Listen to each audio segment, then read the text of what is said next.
সুপ্রিয় ছাত্রছাত্রীরা, সরাইল সরকারি কলেজে অনলাইন শ্রেণীকক্ষে তোমাদেরকে স্বাগত জানাচ্ছি। তোমরা যারা সরাইল সরকারি কলেজে 2020-21 শিক্ষাবর্ষে একাদশ শ্রেণীতে ভর্তি হয়েছ, তাদের প্রথম ক্লাস আমার সঙ্গে আজকে হবে।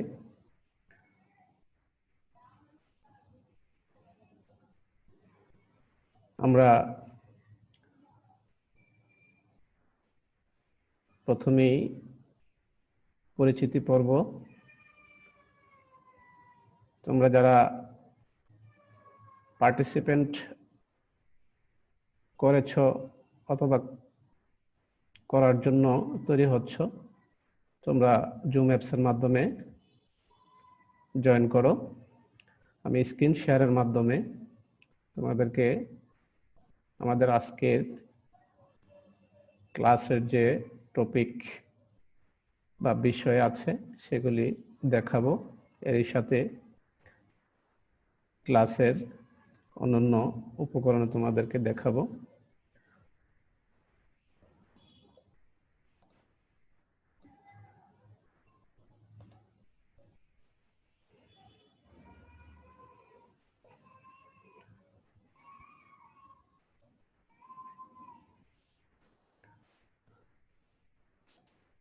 আমি মোহাম্মদ আবু জাফর,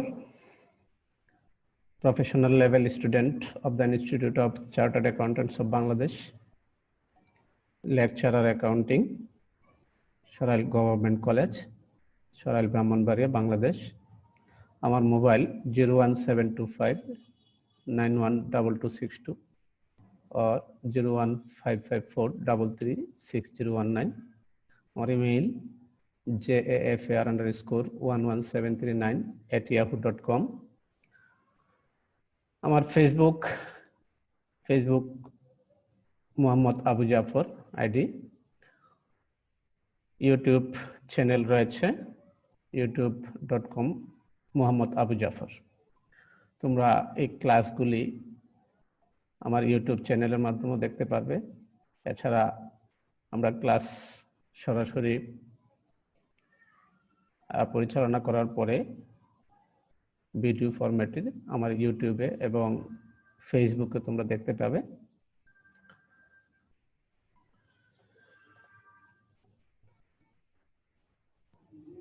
পাঠ পরিচিতি।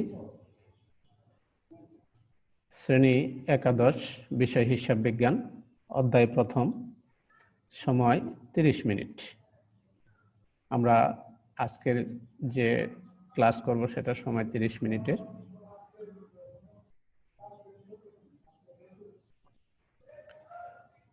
তোমরা যারা ব্যবসা শিক্ষা বিভাগে ভর্তি হয়েছ, তোমাদের নৈর্বাচনিক বিষয়ের একটা বিষয় হচ্ছে হিসাব বিজ্ঞান। হিসাব বিজ্ঞান বিভাগে যারা ভর্তি হয়েছ এদের বেশিরভাগই এসএসসিতে ব্যবসা শিক্ষা বিভাগে ছিলে, অন্য গ্রুপের হয়তো থাকতে পারো। যাদের এসএসসিতে হিসাব বিজ্ঞান বা ব্যবসা শিক্ষা বিভাগে ভর্তি হয়েছিলে বা পাশ করে এসেছ, তাদের জন্য এই তোমাদের একাদশ শ্রেণীতে যে হিসাব বিজ্ঞান রয়েছে প্রথম পত্র, সেখানে মূলত সিলেবাস প্রায় কাছাকাছি, একটা অ্যাডভান্স স্টেজ রয়েছে। তো তোমাদের জন্য যারা ব্যবসা শিক্ষা বিভাগ থেকে পাশ করেছো এসএসসি পরীক্ষায়, তাদের জন্য খুব একটা জটিল হবে না। যারা অন্য বিভাগ থেকে এসেছো তাদের জন্য হয়তো একটু সময়ের ব্যাপার। তোমরা একটু ভালোভাবে বেসিক বা মূল জিনিসগুলি একটু ভালোভাবে আয়ত্ত করে নিলে ক্লাসগুলি অনলাইন ক্লাস সহ অন্যান্য তোমাদের পাঠ্যপুস্তক যদি বাসায় স্টাডি করো তাহলে হয়তো খুব একটা জটিল হবে না। আমরা চেষ্টা করব যারা অন্য বিভাগ থেকে এসেছো তাদের কিভাবে সহজে তোমাদেরকে হিসাব বিজ্ঞানের যে পূর্বের যে বিষয়গুলি তোমাদের এসএসসিতে করার কথা ছিল সেগুলি আমরা কিভাবে তোমাদেরকে আয়ত্ত করাতে পারি আমরা চেষ্টা করব। আজকে আমাদের মূল আলোচ্য বিষয় হিসাব বিজ্ঞানের ঘটনা ও লেনদেন, যা আমি শিডিউলে দিয়েছিলাম। প্রথমেই আমরা হিসাব বিজ্ঞান কি একটু জেনে নেই। আমরা যদি ইংলিশে ডেফিনিশনটা আমরা একটু জানি তাহলে দেখব, accounting is the process of identifying transaction from events, measuring, classifying, recording, summarizing, and provide information to the users for decision making. আমরা যদি এটার বাংলা সংজ্ঞাটা জানি তখন দেখব, হিসাব বিজ্ঞান একটি প্রক্রিয়া। হিসাব বিজ্ঞান একটি প্রক্রিয়া বা প্রসেস যা কোনো ঘটনা থেকে লেনদেন শনাক্তকরণ করে, পরিমাপকরণ করে, শ্রেণীবদ্ধকরণ করে, লিপিবদ্ধকরণ, সংক্ষেপকরণ এবং ব্যবহারকারীদের সিদ্ধান্ত গ্রহণের জন্য তথ্য সরবরাহ করে। আমরা যদি হিসাব বিজ্ঞানের সংজ্ঞাটা একটু ভালোভাবে বুঝতে পারি তাহলে হিসাব বিজ্ঞানের প্রক্রিয়াটা আমাদের সহজেই বোধগম্য হয়ে যাবে। তাহলে আমরা দেখলাম হিসাব বিজ্ঞান মূলত একটি প্রক্রিয়া যা কোনো ঘটনা থেকে লেনদেন শনাক্ত করে। তাহলে আমরা ঘটনা পেলাম, আগে ঘটনা ঘটবে, তারপরে লেনদেন হবে। সুতরাং হিসাব বিজ্ঞানের প্রক্রিয়াটা শুরু হচ্ছে ঘটনা থেকে। ঘটনা কি সেগুলি আমরা পরে আলোচনা করব এবং ঘটনা থেকে কিভাবে লেনদেন শনাক্তকরণ করা হয় সেই বিষয়গুলি আমরা পরবর্তী পর্যায়ে আলোচনা করব। ঘটনা থেকে লেনদেন হবে, পরিমাপকরণ করতে হবে, মেজারিং আর একটা গুরুত্বপূর্ণ কাজ হিসাব বিজ্ঞানে। শ্রেণীবদ্ধকরণ, আমরা যে লেনদেন থেকে যে হিসাব পক্ষদ্বয় পাবো বা হিসাব শিরোনাম পাবো সেগুলির শ্রেণীবদ্ধ করতে হবে। শ্রেণীবদ্ধকরণ করার সাথে আমাদের লিপিবদ্ধকরণ। হিসাব বিজ্ঞানে আমরা জানি যে দুটো পদ্ধতিতে আমরা করতে পারি, একটা হচ্ছে ম্যানুয়ালি বা সরাসরি হাতে কাগজ কলমে লিপিবদ্ধ করে, অথবা আমরা যদি প্রযুক্তির উপরে নির্ভর করে হিসাব বিজ্ঞানের কাজ করি তখন আমরা ইলেকট্রনিক্স ওয়ে বা ইনফরমেশন সিস্টেম আমরা ব্যবহার করেও হিসাব বিজ্ঞানের প্রক্রিয়া কাজ বা লিপিবদ্ধকরণের কাজ করতে পারি। সংক্ষেপকরণ এবং ব্যবহারকারীদের সিদ্ধান্ত গ্রহণ। সংক্ষেপকরণের কাজটা আমরা যদি ম্যানুয়ালি বা হাতে কাগজ কলমে আমরা সেই হিসাব প্রক্রিয়াটা করে থাকি তাহলে একটু সময়ের ব্যাপার হয়। আর যখন আমরা প্রযুক্তির মাধ্যমে বা information system, computer, laptop, accounting software এর মাধ্যমে এই হিসাব প্রক্রিয়াটা করব তখন কিন্তু তুলনামূলকভাবে আমাদের সময় অনেক কম লাগবে। তো প্রাথমিকভাবে আমাদের বেসিক নলেজ অর্জনের জন্য আমরা আমাদের লিপিবদ্ধকরণ হাতে কলম বা ম্যানুয়ালি আমরা করব। কাজ শেষ হলে বা এই ম্যানুয়ালি আমরা আয়ত্ত করতে পারলে আমাদের জন্য ইনফরমেশন সিস্টেম বা প্রযুক্তির ব্যবহার, কম্পিউটার, ল্যাপটপ আর অ্যাকাউন্টিং সফটওয়্যার যে কোনো মাধ্যমে আমরা এই প্রক্রিয়াটা সম্পন্ন করতে পারবো। সংক্ষেপকরণের কাজও হয়ে যাবে। যদি আমরা ম্যানুয়ালি করি তাহলে আমরা ম্যানুয়ালি সংক্ষেপকরণ করব, আর যদি আমরা কম্পিউটারাইজড বা ইনফরমেশন সিস্টেমের মাধ্যমে আমরা করে থাকি তাহলে আরো অনেক সহজ হয়ে যায়। আমরা পরবর্তীতে এগুলি আলোচনা করব। এবং ব্যবহারকারীদের সিদ্ধান্ত গ্রহণের জন্য তথ্য সরবরাহ করে। ব্যবহারকারী কারা? হিসাব বিজ্ঞান এর তথ্য মূলত হচ্ছে হিসাব বিজ্ঞানের একটা উদ্দেশ্য রয়েছে, সেটা হচ্ছে হিসাব তথ্য সরবরাহ করা। কাদের কাছে? যারা এই তথ্য ব্যবহার করে থাকেন। আমরা এই বিষয় নিয়ে আলোচনা পরবর্তীতে আর একটা ক্লাস করব। তো ব্যবহারকারীদের সিদ্ধান্ত গ্রহণের জন্য হিসাব সংক্রান্ত তথ্য আমরা সরবরাহ করব বা হিসাব বিজ্ঞান সরবরাহ করে থাকে। এই ছিল হিসাব বিজ্ঞানের মূল সংজ্ঞাটা। তো আমরা আবার পড়ি। হিসাব বিজ্ঞান একটি প্রক্রিয়া যা কোনো ঘটনা থেকে লেনদেন শনাক্তকরণ, ঘটনা থেকে লেনদেন শনাক্ত করে পরিমাপ করে, ওই লেনদেনের পরিমাপ আমরা জানি অর্থের অঙ্কে পরিমাপকরণ করা হয়ে থাকে। এই পরিমাপকরণটা রিলায়েবলি মেজার হতে হবে, বিশ্বাসযোগ্যভাবে পরিমাপ হতে হবে। শ্রেণীবদ্ধকরণ করে থাকি, আমরা পরবর্তীতে আলোচনা করব। তারপরে লিপিবদ্ধকরণ, সংক্ষেপকরণ এবং এর পরবর্তী কাজগুলি আমরা করে থাকি এবং এরই সাথে ব্যবহারকারীদের সিদ্ধান্ত গ্রহণের জন্য আমরা তথ্য সরবরাহ করে থাকি বা হিসাব বিজ্ঞান তথ্য সরবরাহ করে থাকে। এই ছিল প্রাথমিকভাবে হিসাব বিজ্ঞানের সংজ্ঞা। আজকে আমরা মূল আলোচনায় চলে যাই। আমরা বলেছি যে ঘটনা ও লেনদেন নিয়ে আলোচনা করব।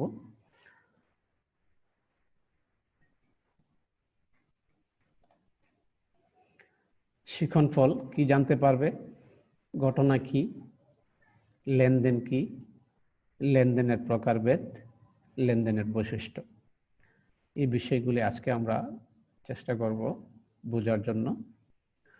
প্রথমেই আমরা আসি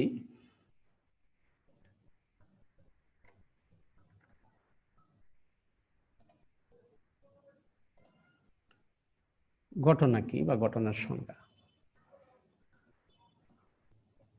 আমরা বাস্তব জীবনে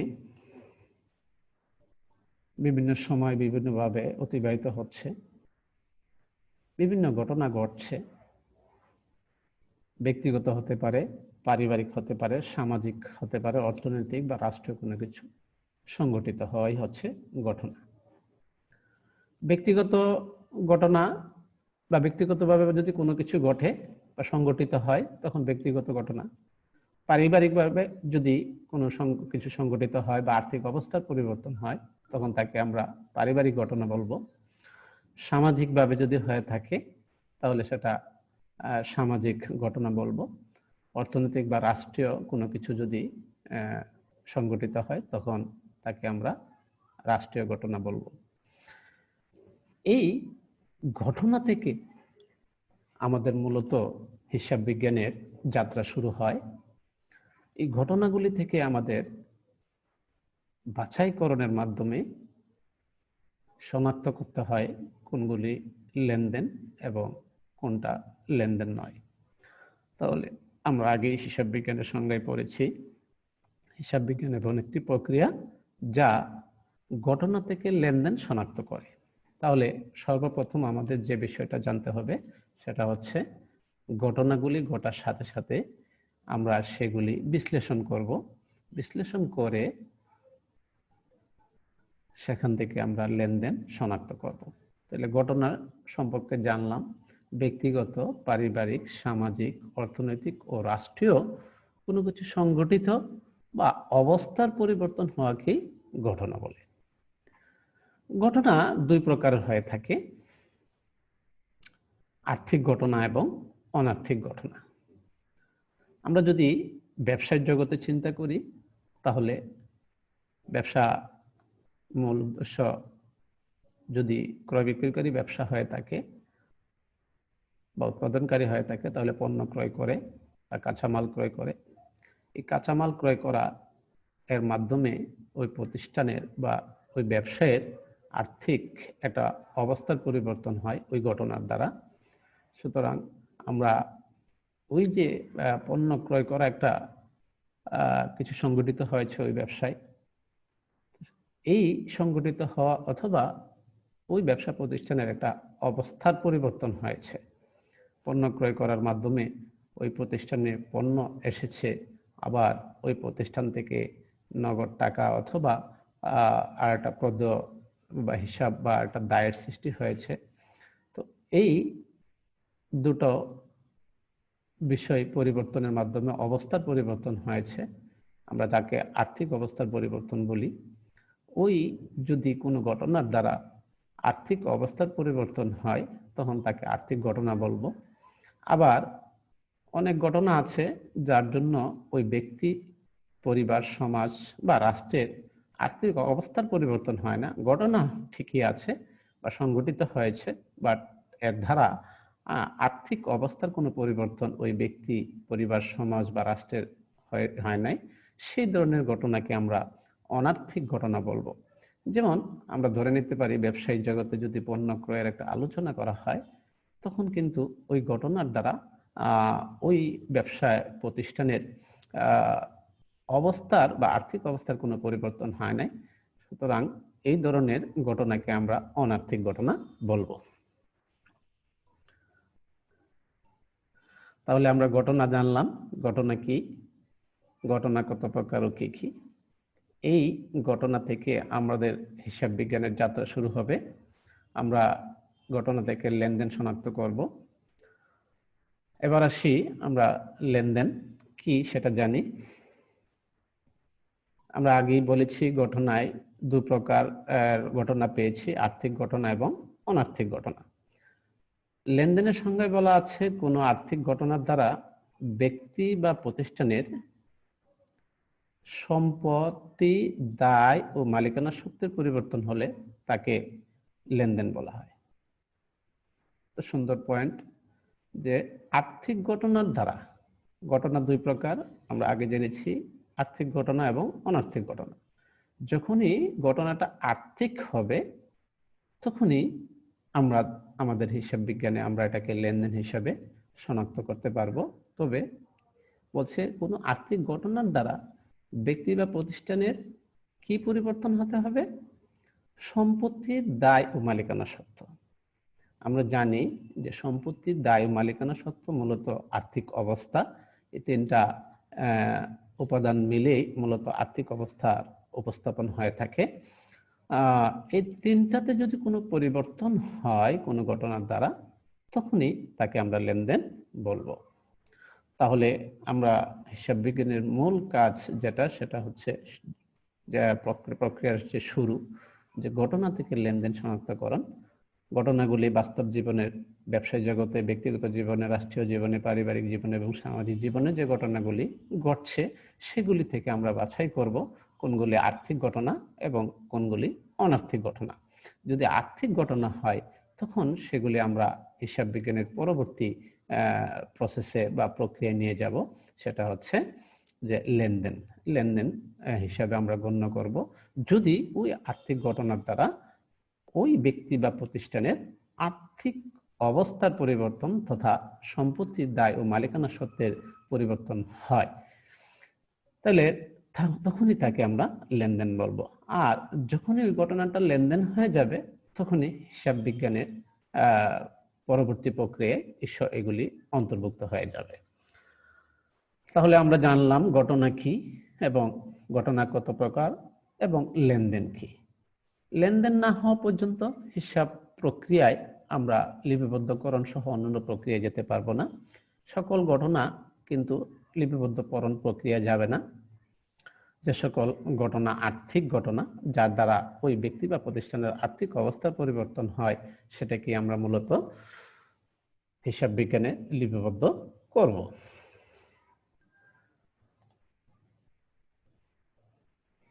এই ঘটনা থেকে লেনদেন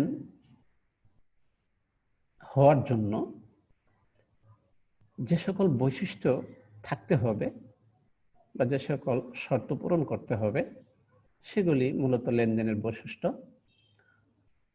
এক, ওই ঘটনার দ্বারা আর্থিক অবস্থার পরিবর্তন হতে হবে। আমরা একটু আগে জেনেছি যে আর্থিক অবস্থা কি? সম্পত্তির দায় এবং মালিকানা সত্ত্ব।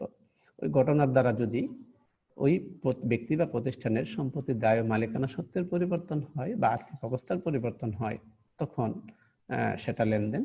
সুতরাং লেনদেনের বৈশিষ্ট্যের ভিতরে প্রথম বৈশিষ্ট্য হচ্ছে ঘটনার দ্বারা বা আর্থিক ঘটনার দ্বারা আর্থিক অবস্থার পরিবর্তন হতে হবে। অর্থের অঙ্কে পরিমাপযোগ্যতা। ঘটনা যদি অর্থের অঙ্কে পরিমাপযোগ্য না হয় তাহলে ওই ঘটনাকে আমরা আর্থিক ঘটনা বলতে পারবো না বা লেনদেন বলতে পারবো না। অবশ্যই সেটা অর্থের অঙ্কে পরিমাপযোগ্য হতে হবে। আমাদের বাংলাদেশে অর্থের পরিমাপের একক হচ্ছে টাকা, আমেরিকা বা ইউএসএ, ইউনাইটেড স্টেটস অফ আমেরিকায় হচ্ছে US dollar, Canada Canadian dollar, Japan, চীন, এরকম বিভিন্ন দেশে বিভিন্ন ধরনের কারেন্সি রয়েছে বা অর্থের পরিমাপের একক রয়েছে। সেই অনুযায়ী মূলত ওই ঘটনাটা বা আর্থিক ঘটনাটা অর্থের অঙ্কে পরিমাপযোগ্য হতে হবে, মনিটারি মেজারমেন্ট যাকে বলে। দ্বৈত সত্তা একটা গুরুত্বপূর্ণ বিষয়। ওই ঘটনার ভিতরে দুটো পক্ষ থাকতে হবে।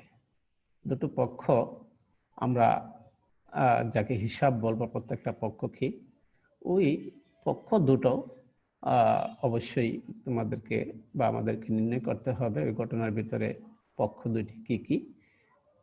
একটা পক্ষ দাতা হবে আর একটা গ্রহীতা হবে, এরকম বিভিন্ন তোমাদের বইও আছে বিভিন্নভাবে। তো এই সুবিধা গ্রহণকারী সুবিধা প্রদানকারী বিভিন্নভাবে আছে। তো দ্বৈত সত্তা বলতে ওই ঘটনার ভিতরে দুইটা পক্ষ থাকবে। আমরা হিসাব বিজ্ঞানের যে দুতরফা দাখিলা পদ্ধতি যে নীতি রয়েছে, হিসাব বিজ্ঞানের যে জনক সেই লুকা পেসিওলির এই দুতরফা দাখিলা পদ্ধতির নীতি অনুসারী মূলত আমরা এখানে দ্বৈত সত্তাটা চিন্তা করব। প্রত্যেকটা ঘটনার ভিতরে বা লেনদেনের ভিতরে যে সকল আর্থিক ঘটনা রয়েছে, আর্থিক ঘটনায় মূলত লেনদেন, তবে অবশ্যই দ্বৈত সত্তা থাকতে হবে, দুটি পক্ষ থাকতে হবে। যেমন আমরা যদি পণ্য ক্রয় কথা বলেছিলাম, এটা আর্থিক ঘটনা। যদি 5 লক্ষ টাকার পণ্য ক্রয় করা হয় তাহলে নগদে 5 লক্ষ টাকার পণ্য ক্রয়, এই ক্ষেত্রে আমরা এই ঘটনা, এটা একটা আর্থিক ঘটনা। আর্থিক ঘটনা হলে লেনদেন, এবং এর মাধ্যমে ওই প্রতিষ্ঠানের আর্থিক অবস্থার পরিবর্তন হয়েছে ধরে নিব। কিভাবে? তার পণ্য আসছে, আমরা মজুদ পণ্য বা যদি ধরতে পারি, অথবা যদি কালান্তিক মজুদ তাহলে ক্রয় হিসাব ধরতে পারি, বা ক্রয় একটা পক্ষ, ওই প্রতিষ্ঠানের মজুদ বা সম্পদ বেড়েছে একটা মজুদ হিসাবে, অথবা ব্যয় বেড়েছে। আবার অপরদিকে আরেকটা পক্ষ হচ্ছে ওই প্রতিষ্ঠানের নগদ টাকা হ্রাস পেয়েছে। এই যে দুইটা পক্ষ, এই দুইটা পক্ষই মূলত ওই ঘটনার দ্বৈত সত্তা। ঘটনার স্বয়ংসম্পূর্ণতা, ঘটনা স্বয়ংসম্পূর্ণ হতে হবে। একটা ঘটনার সাথে আরেকটা ঘটনার মিল থাকতে পারে, বাট প্রত্যেকটাকে আলাদা আলাদাভাবে চিন্তা করতে হবে। লেনদেন হওয়ার আরেকটা বিষয় হচ্ছে অদৃশ্যমানতা। অদৃশ্যমানতা হচ্ছে লেনদেন সবসময় দৃশ্যমান হবে এমন বিষয় বলা যাবে না। অদৃশ্যমান লেনদেনও হতে পারে, ঘটনা হতে পারে। আমরা অদৃশ্যমান ঘটনা, আর্থিক ঘটনা হয়ে থাকে, সেগুলি আমরা লেনদেন হিসেবে গণ্য করব, যদিও এর মাধ্যমে অবশ্যই আর্থিক অবস্থার পরিবর্তন হয়ে থাকে, সেটা অর্থের অঙ্কে পরিমাপযোগ্য আছে, তার দ্বৈত সত্তাও আছে।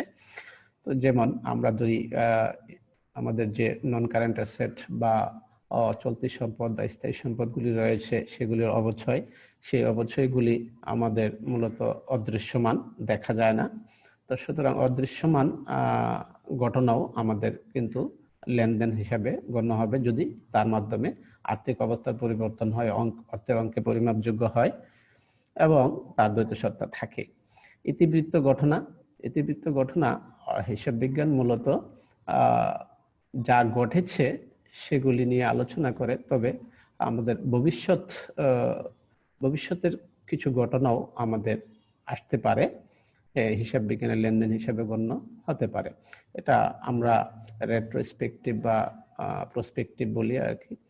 পূর্বে ঘটনা থেকে যদি হয়ে থাকে তখন সেটাও আমরা লেনদেন হিসাবে নিব, তবে অনেক সময় ভবিষ্যতের ঘটনার উপরেও আমরা লেনদেন হিসাবে ঘটনাকে লেনদেন হিসাবে গণ্য করতে পারি বা হিসাবভুক্ত করতে পারি। এই ছিল লেনদেনের বৈশিষ্ট্য। তো লেনদেনের বৈশিষ্ট্যগুলি তোমাদের ভালোভাবে জানতে হবে। তো আমরা জানলাম যে যে ঘটনার দ্বারা আর্থিক অবস্থার পরিবর্তন হবে যে ঘটনা অর্থের অঙ্কে পরিমাপযোগ্য হবে, যে ঘটনার ভিতরে দ্বৈত সত্তা থাকবে, যে ঘটনা স্বয়ং সম্পূর্ণ এবং তা দৃশ্যমান অদৃশ্যমান দুটোই হতে পারে। অদৃশ্যমানের ক্ষেত্রেও সেটা আমরা ঘটনা, আর্থিক ঘটনা এবং সেটা লেনদেন হিসেবে গণ্য করব। এবং ইতিবৃত্ত ঘটনা যেটা পূর্বের ঘটনার জন্য হতে পারে, আবার ভবিষ্যতের জন্য হতে পারে। এই ছিল মূলত লেনদেনের বৈশিষ্ট্যগুলি। আমরা এই পর্যায়ে আলোচনা করব লেনদেনের প্রকারভেদ।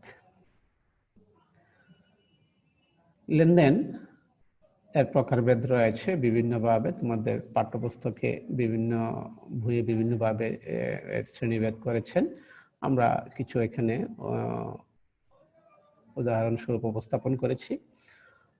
প্রতিষ্ঠানের ভিতরে যদি লেনদেনটা দুটো পক্ষই প্রতিষ্ঠানের ভিতরে থাকে তখন আন্তঃলেনদেন, আর একটা পক্ষ প্রতিষ্ঠান অপর পক্ষ যদি বাইরের হয় তখন বহির্লেনদেন বলা হয় থাকে। মূল্য পরিশোধ ভিত্তিক একটা শ্রেণীভেদ করেছেন, নগদ লেনদেন, ধারে লেনদেন এবং অনগদ লেনদেন। নগদ লেনদেন হচ্ছে যে সকল লেনদেন নগদে পরিশোধ করা হয় সেটা হচ্ছে নগদ লেনদেন। ধারে লেনদেন যে সকল লেনদেন ধারে হয়ে থাকে বা বাকিতে হয়ে থাকে, অ্যাক্রুয়াল, সেগুলি হচ্ছে ধারে লেনদেন।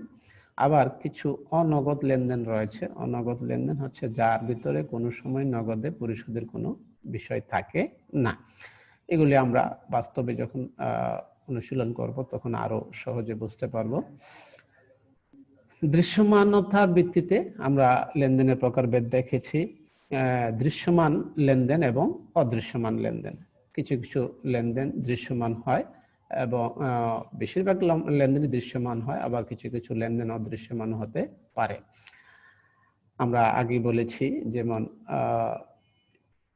নন কারেন্ট অ্যাসেট বা অচলতি সম্পদের অবচয়গুলি রয়েছে, অস্পর্শনীয় সম্পত্তির অবলোপন রয়েছে, সেগুলি অদৃশ্যমান লেনদেন। উদ্দেশ্য ভিত্তিক, উদ্দেশ্যের উপরে ভিত্তি করে লেনদেনের প্রকারভেদ। কারবারি, যদি কারবারি উদ্দেশ্যে লেনদেনটা হয়ে থাকে কারবারি লেনদেন, কারবারের উদ্দেশ্য ছাড়া যদি হয়ে থাকে অকারবারি। আবার ব্যক্তিগত কারণে যদি কোনো ঘটনা, আর্থিক ঘটনা হয় তখন ব্যক্তিগত লেনদেন। উপযোগিতার ভিত্তিতে আমরা দেখতে পাই, আমরা জানি যে কোনো কিছু ঘটনার আমাদের ইকোনমিক বেনিফিট রয়েছে। ইকোনমিক বেনিফিট যদি আমরা 1 বছর বা তার কম সময়ের জন্য হয়ে থাকে তখন মুনাফা জাতীয় হয়, আর যদি তা বেশি সময়ের জন্য হয় তখন মূলধন জাতীয় হবে।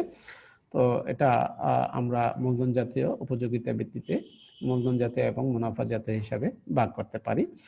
আকারের ভিত্তিতে হয় দ্রব্য জন্য লেনদেন, সেবার জন্য লেনদেন, টাকা সংগ্রহের অধিকার। আমরা যারা ফাইন্যান্সিয়াল ইনস্ট্রুমেন্ট ব্যবহার করি অর্থ সংগ্রহের জন্য, সেভাবে এই ইনস্ট্রুমেন্টগুলো আমাদের লেনদেন হিসাবে গণ্য হবে।